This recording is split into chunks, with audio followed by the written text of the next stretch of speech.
نحمده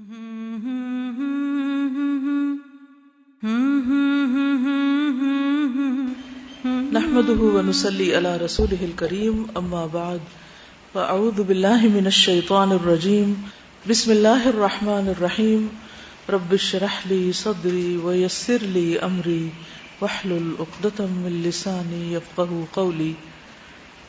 سیدہ تمادر بن عمرو خنساء رضی اللہ عنہا قبیلہ قیس سے تھی.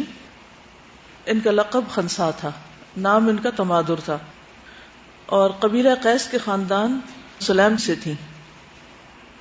ان کا خاندانی پس منظر آپ کا نام تمادر تھا. یہ نام اس لیے رکھا کہ ان کا رنگ بڑا سفید تھا. ان کا سلسلہ نسب قبیلہ مضر تک پہنچتا ہے. یہ وہ قبیلہ ہے جسے نبی صلی اللہ علیہ وسلم نے تمام قبائل کا قلعہ قرار دیا ہے. والد کا نام عمرو بن حارث تھا. ان کے دو بھائی تھے، ایک کا نام صخر اور دوسرے کا نام معاویہ تھا. زمانے جاہلیت میں تمادر کو اپنے ان دو بھائیوں کے ساتھ بالہانہ عقیدت تھی. جب ان دونوں کو قتل کر دیا گیا تو یہ دھاڑے مار مار کر روئیں. دونوں بھائیوں کی جدائی میں جی بھر کر آنسو بہائے. ان کے غم میں اتنے زیادہ اشعار کہے کہ ایک پورا دیوان مورز وجود میں آ گیا، جسے شعر و شاعری کے میدان میں ادب کا خزینہ قرار دیا گیا ہے اور علمی اور ادبی دنیا میں نادر مفردات کا مرقع سمجھا جاتا ہے. ان کا دیوان جو ہے وہ کافی بڑا ہے. 1888 عیسوی میں یہ بیروت سے چھپا ہے اور 1889 میں ایک سال کے بعد اس کا فرینچ ترجمہ بھی چھپا ہے. اس کی کیا وجہ ہوگی؟ جو علم دوست قومیں ہوتی ہیں وہ مختلف اقوام کے صرف موجودہ نہیں بلکہ تاریخی ورثے کو بھی چھانتی پرکھتی ہیں. اور اس کے ساتھ ہی کچھ اور عورتوں کے بھی مرثیے چھپے کیونکہ یہ مرثیہ گو شاعرہ تھیں. پھر اس کے کچھ اور عرصے کے بعد ان کے دیوان کی شرح بھی چھپی. ان کا لقب سیدہ تمادر خنساء کے لقب سے مشہور اور معروف ہوئی. خنساء پست اور چپٹے ناک والی خاتون کو کہتے ہیں. اوپر ان کو کہا گیا کہ یہ سفید تھیں، اور یہاں ایک اور وجہ. ایک دفعہ رسول اللہ صلی اللہ علیہ وسلم نے سیدہ تمادر کو یا خنساء کہہ کر آواز دی تو انہوں نے اسی لقب کو اپنے لیے پسند کر لیا. چونکہ یہ رسول اللہ صلی اللہ علیہ وسلم کی زبان مبارک سے نکلا تھا، اس لیے انہوں نے اسی نام سے مشہور اور معروف ہونے کو ترجیح دی اور اس لفظ کو اپنی شان و شوکت کی علامت سمجھا. خاوند سیدہ خنساء رضی اللہ عنہا کے خاوند کا نام رواحہ بن عبدالعزیز سلمی تھا. ان کے 4 شیر جوان بیٹے تھے. چاروں جنگ قادسیہ میں ایرانی فوج سے لڑنے کے لیے روانہ ہوئے تھے. چاروں نے اپنی والدہ محترمہ کی طرف واپس آنے کی بجائے رب العزت کے ساتھ ملاقات کو ترجیح دی. چاروں داد شجاعت دیتے ہوئے میدان جنگ میں جام شہادت نوش کر گئے. سیدہ خنساء رضی اللہ عنہا بہادری، دلیری، جرت اور شجاعت، فصاحت و بلاغت، وفاداری، اخلاص، انتہائی حسن و جمال اور نادر نوعیت کی ذہانت و فطانت کی پیکر تھیں. ان بے شمار خوبیوں کی بنا پر قوم کی بڑی بڑی مشہور اور معروف شخصیات کی نگاہوں کا مرکز و محور تھیں. لیکن انہوں نے اپنے لیے رواحہ بن عبدالعزیز کو رفیق حیات پسند کیا. ان کے چاروں بیٹے زمانے جاہلیت میں ہر دل عزیز تھے. انہوں نے اسلام قبول کر لیا اور ان پر عرب مسلمانوں کو ناز تھا، یعنی ان کے سب بچے مسلمان ہو گئے. یہ نجد کی رہنے والی تھی، یعنی مکہ مدینہ کی رہنے والی نہیں تھی، نجد کے علاقے سے تھی. اور جب نبی صلی اللہ علیہ وسلم نے ہجرت کی ہے مدینہ میں تو وہاں آپ سے آ کر ملی. اس وقت ان کی عمر تقریباً 50 سال تھی، یعنی اپنی جوانی گزار چکی تھی. اور نبی صلی اللہ علیہ وسلم کی خدمت میں حاضر ہوئی اور پھر اسلام قبول کیا، اور اس کے بعد ان کے بیٹوں نے بھی اسلام قبول کر لیا. حضرت خنساء سے کوئی حدیث روایت نہیں ہے، لیکن وہ ایک بلند پایہ شاعرہ تھیں. سیدہ خنساء کی شخصیت کے 2 پہلو نمایاں طور پر سامنے آئے. ایک پہلو زمانے جاہلیت میں آشکارا ہوا اور وہ ان کی بلند پایہ شاعری تھی. جب ان کے 2 بھائی صخر اور معاویہ قتل کر دیے گئے تو انہوں نے ان کے غم میں جی بھر کے آنسو بہائے. سیدہ خنساء نے نہ صرف خود اشک رواں کی نہر بہائی بلکہ اپنے بھائیوں کے غم میں ڈوب کر ایسا دل اندوز مرثیہ کہا کہ جس نے بھی سنا وہ زارو قطار رونے لگا. مرثیہ کہتے ہیں نا کسی کے فوت ہونے پر اس کے لیے شعر کہنا. ہر ایک نے مرثیہ سن کر آنسو بہائے. اس طرح خنسا کے غم میں شریک ہونے کا اظہار کیا. اس مرثیہ نگاری نے خنسا کو بے مثال شاعرہ ہونے کا اعزاز بخشا. ان کی مرثیہ بیانی کے چند نمونے ملاحظہ کریں. کہتی ہیں اعینی جودا ولا تجمدا الا تبکیان لصخر الندى الا تبکیان الجری الجمیل الا تبکیان الفتى السیدا طویل النجاد عظیم العماد ساد عشیرته امردا. کیا اے میری دونوں آنکھوں تم بہتی نہیں جاؤ گی، یا اے میری دونوں آنکھوں بہتی جاؤ، سخاوت کرو، جود و سخاوت سے. ولا تجمدا، اور جامد نہ ہونا یعنی سوکھنا نہیں، خشک نہ ہونا. الا تبکیانی، کیا تم دونوں نہیں رو گی، لصخر الندى، صخر کے لیے. صخر بھائی کا نام ہے. صخر کہتے ہیں چٹان کو ویسے معنوں میں. ندا جو بہت سخی تھا. الا تبکیان الجری الجمیل، کیا تم نہیں روگی اس جری یعنی بہادر، الجمیل خوبصورت جمع مرد کے لیے. الا تبکیان الفتى السیدہ، کیا تم اس نوجوان سردار کے لیے نہیں روگی. طویل النجاد عظیم العماد، جو کہ بزرگی میں بہت اونچا، اور عظیم الرماد بھی یہاں کہا گیا بعض روایات میں، جس کی راکھ بہت بڑی تھی، یعنی بہت سخاوت کی علامت کہ وہ مہمانوں کے لیے کھانا پکانے میں بہت آگ جلاتا تھا. یا عظیم العماد، عماد پلر کو بھی کہتے ہیں جس کے پلر بہت اونچے تھے. تو کوئی بھی عمارت اس وقت اونچی ہوتی جو اس کے پلر اونچے ہو. سادہ، اس نے سرداری کی، عشیرتہ، اپنے خاندان کی، اپنے قبیلے کی، امردا، جبکہ وہ ابھی بہت ہی چھوٹی عمر میں تھا. امرد کہتے ہیں اس کو جس کے ابھی داڑھی مونچھے وغیرہ نہ نکلے ہوں، یعنی بہت ہی نوجوان، بہت نو عمری میں اس نے سرداری کی تھی.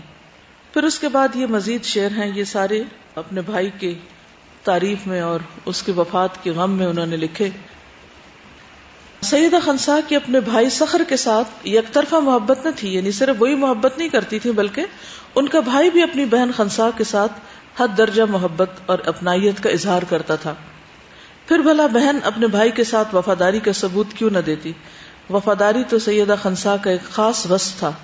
ایک دفعہ کا ذکر ہے کہ خنسا ام المومنین حضرت عائشہ رضی اللہ تعالی عنہا کی خدمت میں حاضر ہوئی تو انہوں نے ایک اون کی صدری پہنی ہوئی تھی. صدری کہتے ہیں کرتی کو، یعنی صرف سینے کے اوپر والے حصے میں چھوٹی سی، آپ سمجھیں جیسے جرسی یا سویٹر ہوتا ہے، اون کی بنی ہوئی. تو حضرت عائشہ نے ان سے فرمایا، اے خنسا، یہ خوبصورت صدری کیسے میسر آئی؟ اللہ کی قسم، رسول اللہ صلی اللہ علیہ وسلم کے ساتھ میں نے زندگی بسر کی، آپ دنیا فانی سے رحلت فرما گئے، میں نے آج تک اس جیسی صدری زیب تن نہیں کی. تو خنسا نے جواب دیتے ہوئے کہا، اس صدری کے پہننے کی بھی ایک داستان ہے. اون کی یہ صدری میں اپنے سے جدا نہیں کر سکتی، یہ میرے لباس کا لازمی جز بن چکی ہے. وہ داستان یہ ہے کہ میری شادی قوم کے ایک سردار کے ساتھ ہوئی. میرا خاوند بڑا شاہ خرچ انسان تھا، اس کے ہاتھ میں پیسہ نہیں ٹکتا تھا، بے دریغ مال خرچ کرنا اس کی عادت کا حصہ تھا. اس نے اتنی فضول خرچی کی کہ سارا مال ختم ہو گیا. جب ہمارے پاس خرچ کرنے کے لیے کچھ نہ بچا تو ہم اپنے بھائی صخر کے پاس آئے اور اسے اپنی حالت زار کے بارے میں بتایا. اس نے ہماری بپتا سنتے ہی اپنا سارا مال 2 حصوں میں تقسیم کیا. پھر اس نے ہم سے کہا کہ جو حصہ تمہیں اچھا لگتا ہے وہ میری طرف سے قبول کر لیں. یعنی اتنا سخی تھا وہ. ہم وافر مقدار میں بہترین مال لے کر واپس آئے. میرے خاوند نے چند دنوں میں وہ سارا مال خرچ کر دیا. ہم پھر خالی ہاتھ ہو گئے. میرے بھائی صخر کو پتا چلا تو اس نے پھر اپنے مال کے 2 حصے کیے اور مجھے کہا کہ جو مال اچھا لگتا ہے وہ تیرا ہوا. ان کی بیوی نے اسے کہا کہ تم کب تک اپنا مال 2 حصوں میں تقسیم کر کے ان کو نوازتے رہو گے. obviously جب ایسا موقع ہوتا ہے تو خاتون خانہ کو پریشانی ہوتی. تو جواب میں میرے بھائی نے یہ شعر کہا کہ واللہ لا افنحها شرارها فلو هلكت قددت خمارها واتخذت من شعر صدارها. تب سے میں نے قسم کھائی ہے کہ میں زندگی میں اس صدری کو اپنے سے الگ نہیں کروں گی. میرے بھائی نے 2 دفعہ اپنے مال کو 2 حصوں میں تقسیم کر کے ہر دفعہ ایک حصہ میرے سپرد کر دیا. اس طرح اس نے مال کے معاملے میں میرے ساتھ بڑی فیاضی کا ثبوت دیا. کیا میں اس کی جدائی میں اپنے آنسوؤں کا نذرانہ پیش کرنے میں فیاضی کا مظاہرہ نہیں کر سکتی؟ جب تک میری آنکھوں سے آنسو خشک نہیں ہو جاتے میں اپنے بھائی صخر کے غم میں آنسوؤں کا نذرانہ پیش کرتی رہوں گی. اور پھر اس کے بعد ان کے دوسرے بھائی معاویہ بھی فوت ہو گئے تو ان کے غم میں بھی انہوں نے مرثیے کہے. ایک روز سیدنا عمر بن خطاب نے حضرت خنسا سے پوچھا کہ آپ کی آنکھوں کے گرد سیاہ حلقوں کی کیا وجہ ہے؟ آپ نے فرمایا مضر قبیلہ کے سرداروں کے قتل پر رونے کی وجہ سے. یعنی بھائی اس کے جو تھے وہ سردار تھے اور جب وہ مر گئے تو یہ روتی نہیں. میری آنکھوں کی یہ حالت ہوئی ہے. عمر بن خطاب نے فرمایا اے خنسا وہ تو جہنم میں ہے. اس نے کہا اس کا مجھے اور زیادہ صدمہ ہے. پہلے تو میں اپنے بھائی صخر کی زندگی کے خاتمے پر روتی تھی اور اب میں اس کے جہنم میں ہونے پر روتی ہوں. جب جریر شاعر سے پوچھا گیا, یہ بنو امیہ کا شاعر تھا, 110 ہجری میں فوت ہوا ہے, کہ لوگوں میں سب سے بڑا شاعر کون ہے, تو اس نے کہا اگر خنسا نہ ہوتی تو میں سب سے بڑا شاعر ہوتا. جریر سے پوچھا گیا کہ سیدہ خنسا کو شاعری میں آپ اتنا بلند مقام کیوں دیتے ہیں, تو اس نے کہا کہ سیدہ خنسا کے ان اشعار کی وجہ سے. بہرحال جریر شاعر کا سیدہ خنسا کے بارے میں یہ تبصرہ ان کے بلند پایا شاعرہ ہونے پر دلالت کرتا ہے, کیونکہ کھرے کھوٹے سونے کی پہچان جوہری ہی کو ہوتی ہے. یعنی ایک شاعر ہی شاعر کا درجہ بتا سکتا ہے, عام انسان نہیں. مسلمان کیسے ہوئی؟ خنسا کا اپنے دونوں بھائیوں کے بارے میں موقف اس ماحول کے مطابق تھا جس میں اس نے تربیت پائی, لیکن یہ ماحول ہمیشہ نہ رہا. آفتاب اسلام طلوع ہوا, اس کی کرنیں سیدہ خنسا کے دل تک پہنچی تو ان کرنوں نے ان کے دل کی میل کچیل کو دھو کر صاف شفاف کر دیا, جہالت کی تمام آلائشیں پاک صاف کر دی اور سیدہ خنسا کو ایک نئے روپ میں تبدیل کر دیا. سیدہ تمازر اپنے مسلمان ہونے پر فخر کرنے لگی, لیکن اس خاتون نے کس طرح اسلام قبول کیا, کس چیز نے اس کی شخصیت کو یکسر بدل دیا. ہوا یہ کہ خنسا اپنے بیٹوں کے ہمراہ بنو سلیم کے وفد کے ساتھ رسول اللہ صلی اللہ علیہ وسلم سے ملاقات کے لیے روانہ ہوئی. جب یہ وفد آپ کی خدمت میں پہنچا تو آپ سے متاثر ہو کر سب نے اسلام قبول کر لیا. سب نے ایک اللہ اور اس کے رسول مقبول سے لو لگا لی. جب نبی کریم صلی اللہ علیہ وسلم نے خنسا سے اشعار سنے تو آپ نے مزید اشعار سننے کی خواہش کا اظہار کیا. یعنی جب یہ شعر سنا رہی تھی اپنے تو آپ نے مزید شعر ان سے سنے. رسول اللہ صلی اللہ علیہ وسلم نے اپنے دست مبارک سے اشارہ کرتے ہوئے فرمایا اے خنسا اور شعر سناؤ.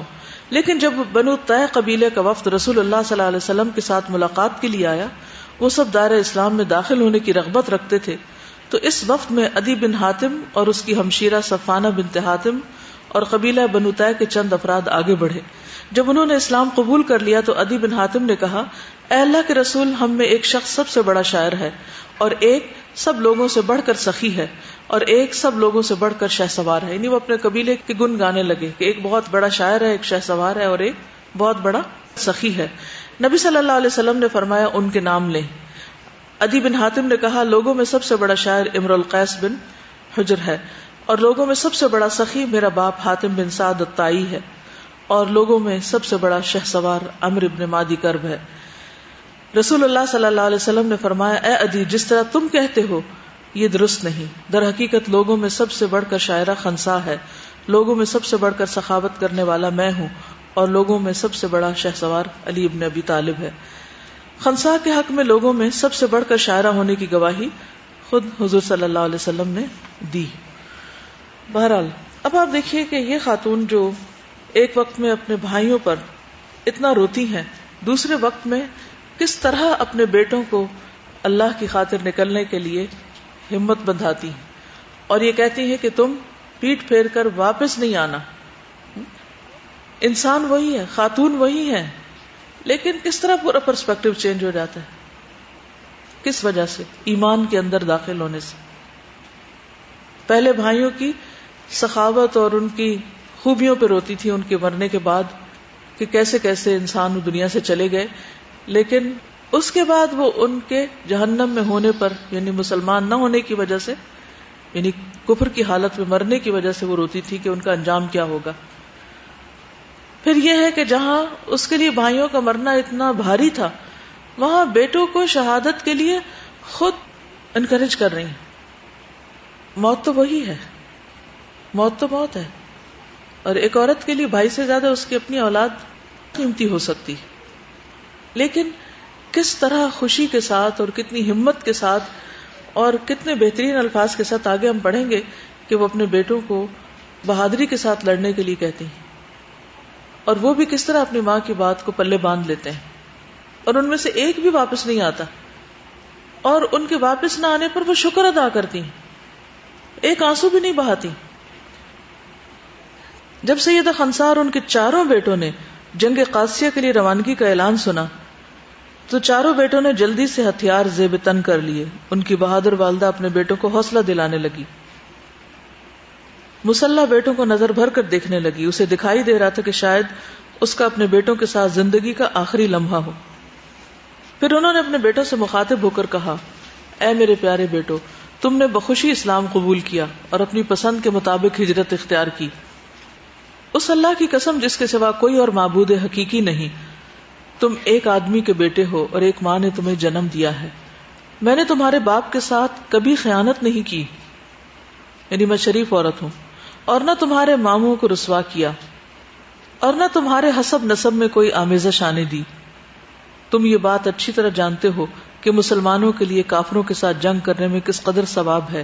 تم اس بات کو بھی خوب اچھی طرح جان لو کہ باقی رہنے والا گھر فنا ہونے والے گھر سے کہیں بہتر ہے۔ اللہ سبحانہ وتعالی فرماتا ہے، یا ایھا الذین آمنوا اصبروا وصابروا ورابطوا واتقوا اللہ لعلکم تفلحون۔ آل عمران 200۔ اے لوگو جو ایمان لائے ہو، صبر سے کام لو، باطل پرستوں کے مقابلے میں پامردی دکھاؤ، حق کی خدمت کے لیے کمر بستہ رہو، اللہ سے ڈرتے رہو، امید ہے تم فلاح پاؤ گے۔ جب تم صحت اور عافیت کے ساتھ صبح کے وقت اٹھو تو اپنے دشمن سے نبرد آزما ہونے کے لیے چاق و چوبند ہو کر میدان جنگ میں اترو۔ جب لڑائی کی آگ بھڑک اٹھے، زور کا رن پڑے، تو تم پورے جوش اور ولولے کے ساتھ اس میں داخل ہو جاؤ۔ پھر یا تم غازی بن کر کامیابی حاصل کرو گے اور مال غنیمت کے ساتھ واپس لوٹو گے، یا شہید ہو کر خلد بری کے معزز مہمان بن جاؤ گے۔ ہر دو صورت میں کامیابی اور کامرانی تمہارے قدم بوسی کرے گی۔ ایک مومن ماں نے اپنے مومن بیٹوں کے دلوں میں بہادری کی رمق پیدا کر دی۔ وہ اپنی والدہ کی جانب سے حوصلہ پا کر ایک اکڑ مزاج ظالم دشمن کے مقابلے کے لیے روانہ ہوئے۔ ان نیک دل بیٹوں نے اپنی والدہ کی وصیت کو میدان جنگ میں اترنے کے لیے زاد راہ بنا لیا۔ ماں کی وصیت بیٹوں کے لیے ایسا نور ثابت ہوئی جس سے میدان میں اجالا ہو گیا، یہاں تک کہ انہوں نے اپنے دشمن سے وہ کچھ حاصل کر لیا جس کی وہ امید رکھتے تھے۔ پھر نوجوان بیٹے جنگ کے لیے تیار ہو گئے اور انہوں نے اپنی والدہ سے پختہ عہد کیا کہ یا وہ غازی بنیں گے یا جام شہادت نوش کریں گے، ان دونوں میں سے ایک اعزاز اپنے رب کے حکم سے ضرور حاصل کریں گے۔ جب یہ بہادر بیٹے اپنے والدہ سے میدان جنگ کی طرف پلٹے تو ان کے کانوں میں ماں کی دعائیں تھیں جو ان کے لیے جوش، ولولے اور جذبے کا باعث بن رہی تھی، خوف، تردد، بزدلی کو بھگا رہی تھی۔ یہ ایسے نوجوان تھے جو اپنے رب پر ایمان لے آئے تھے، رشت و ہدایت سے آراستہ ہو چکے تھے، اور وہ اپنی ماں کے فرما بردار بیٹے تھے، اور اپنے دشمن کے خلاف ان کے دل غیظ و غضب سے بھرے ہوئے تھے۔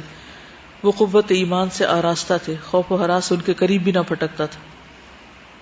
اور پھر ان میں سے ایک ایک بیٹے نے مختلف شعر پڑھے، یعنی ہر بیٹے نے الگ الگ جو ماں کی نصیحت یاد رکھی تھی وہ دہرائی، اور پھر ایک کے بعد ایک سب شہید ہو گئے۔ جنگ قادسیہ کے بہادر جنگجو فتح یاب ہو کر واپس آئے، لیکن سیدہ خنسا کے چاروں بیٹے واپس نہ آئے۔ خنسا میدان جنگ کی طرف روانہ ہوئی تاکہ بیٹوں کے بارے میں معلوم کرے۔ میدان جنگ سے واپس آنے والے ایک شخص نے خنسا کے قریب آ کر درد بھرے انداز میں بتایا کہ تیرے چاروں فرزند جام شہادت نوش کر چکے۔ انہوں نے نہایت صبر و تحمل کا مظاہرہ کیا، نہ اپنے چہرے کو پیٹا، نہ اپنے کپڑے پھاڑے، اور نہ اپنے سر پہ مٹی ڈالی، کیونکہ سب جاہلی دور کے کام تھے۔ لیکن اب انہوں نے اس میں سے کوئی بھی کام نہیں کیا، اور بہت خوش دلی کے ساتھ یہ الفاظ کہے کہ الحمدللہ الذی شرفنی باستشہادہم جمیعا وارجو من ربی ان یجمعنی بہم فی مستقر رحمتہ۔ شکر ہے اس اللہ کا جس نے ان تمام کو خلعت شہادت سے سرفراز کر کے مجھے عزت بخشی۔ میں اپنے رب سے یہ امید رکھتی ہوں کہ وہ مجھے اپنی رحمت کے زیر سایہ جنت میں ان کے ساتھ ملا دے گا۔ سیدہ خنسا زندگی کے آخری لمحے تک نعمت ایمان سے سرفراز رہی۔ وہ ایمان ہی کی حالت میں 24 ہجری کو دنیا فانی سے کوچ کر گئیں۔